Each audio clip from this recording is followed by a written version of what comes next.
नमस्ते guys, Radhe Krishna. देवकन्याच kitchen and ब्लॉगमध्ये आपल्या सर्वांचं स्वागत आहे. तर आजची रेसिपी आपली तांदळाची खीर बनवायची आहे आपल्याला. तर तांदळाच्या खीरीसाठी लागणारं साहित्य मी घेतलेलं आहे. 1 बाउल दूध, तांदूळ भिजवून मिक्सरला वाटून घेतलेत असे रवाळ, ड्रायफ्रुट्सचे तुकडे करून घेतले, साखर, विलायची पावडर. तर चला आपण सुरुवात करूयात. आपल्याला काय करायचं आहे, आता कढईमध्ये 2 टेबलस्पून तूप टाकून घ्यायचं आहे. घरचं साजूक तूप घेतलेलं आहे, घरी तयार केलेलं.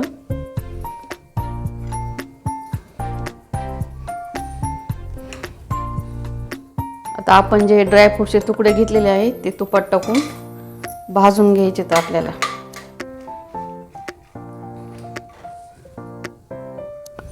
चला, आपले ड्रायफ्रुट्स तुपातून तळून काढलेत.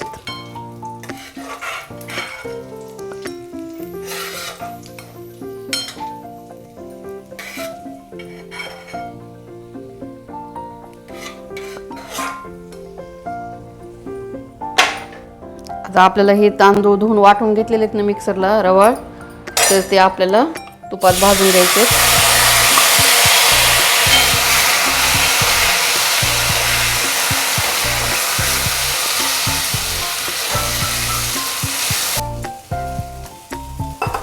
चला, आपले तांदूळ वाटलेले आपले भाजून झालेले आहेत तुपामध्ये.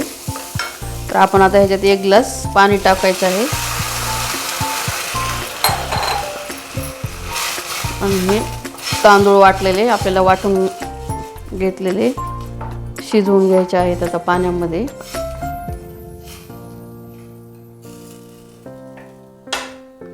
तर त्यामध्ये आपल्याला इलायची पावडर ॲड करायची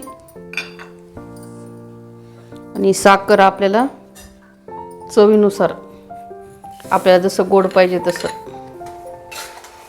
साखर ॲड केलेली आहे. आता ह्याला 2 मिनटं शिजून घ्यायचं.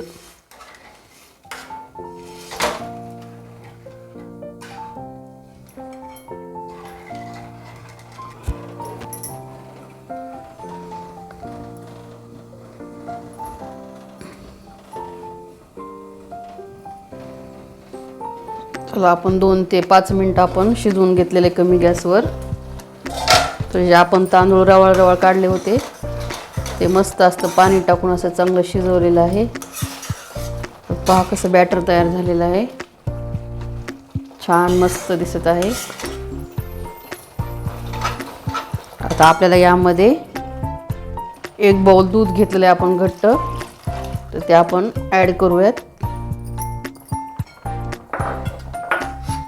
आणि ढवळून घेऊया त्याला. आपण ड्रायफ्रूटचे तुकडे घेतलेत, काजू, बदाम, मनुका, पिस्ता, खजूर, तर ते पण ॲड करूयात. केशर घालायचं, केशर पण घालू शकता.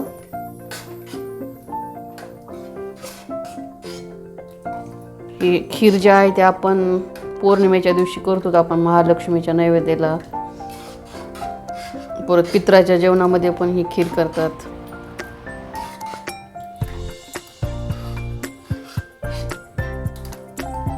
मस्त लागते. आता बाउलमध्ये घेऊन असे चमच्याने खायची किंवा त्याला दूध टाकल्यानंतर 2 मिनटं शिजवून घ्यायचं, झाकण ठेवायचं.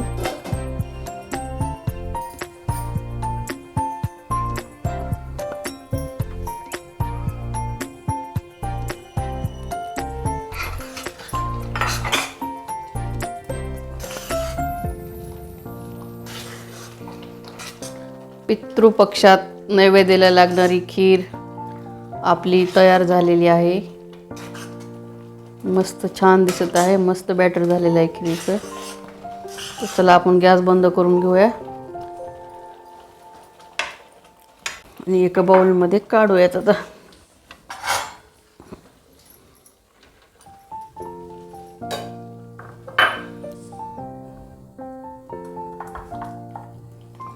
ही आपली खीर तयार झालेली आहे. आपण बाउलमध्ये काढून घेऊ.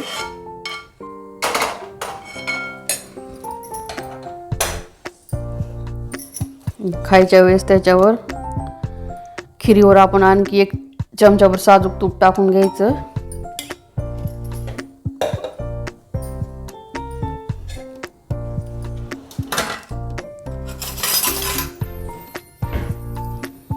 असं हलवून मस्त खाताना असं सर्व करायचं. भन्नाट झालेली आहे खीर. चला, आपली खीर तांदळाची कशी वाटली, तुम्हाला आवडली का, कमेंट करून सांगा. लाईक, सबस्क्राईब, शेअर करायला विसरू नका. Okay, bye bye. भेटू पुढच्या रेसिपी बरोबर.